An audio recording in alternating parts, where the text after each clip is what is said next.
So I've said before many times that death is a grace, that death is a release mechanism so that we don't stay trapped in a regressive form, you know.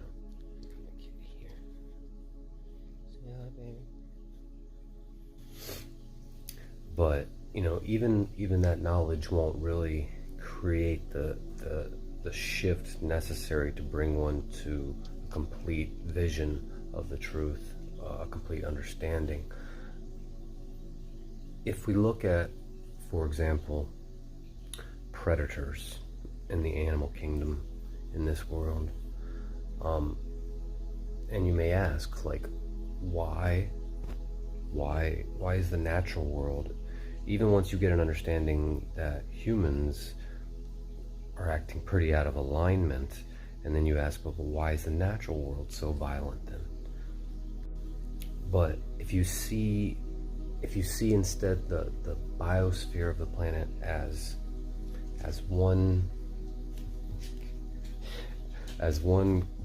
organism, as one being, as one collective, and then you look at the predation of one species upon another as simply energy changing, moving around the planet, just like in your own body. Cells are dying and being replaced and moved around and evolving and growing and changing all the time. But you don't feel any of that as death. And so nothing is actually dying here. So the predators, the introduction of the predators into the planet causes a kind of acceleration or synthesis of evolution of the whole conscious collective biosphere, the whole collective of life here.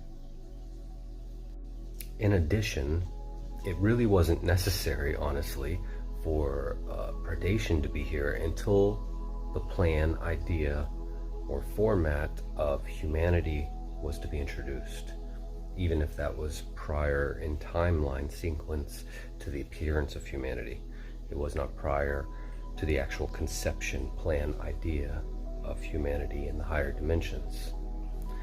Once that plan was assembled and people or beings from that level are looking at things completely different outside of time. So there are ways to trial run things before they're created in this time sequence anyways. And it could clearly be seen that once memory was removed, once we were going to play with losing our memories, forgetting our infinite nature, forgetting our other lives to focus on this life, it was recognized that, especially once the knowledge of the afterlife was to be taken away, once the veil was to be implemented, that beings would not want to leave, would be scared of death. They would fight in any way they could to extend their life. And a release mechanism, so meaning no one would voluntarily leave at the time or scheduled date of their departure. No one would ever want to go. No one would ever give up the body. So it had to be forced upon them. I mean, there had to be a mechanism of release, and predation is the mechanism, or at least the primal seed of the mechanism. Because without predation here, there would not be murder.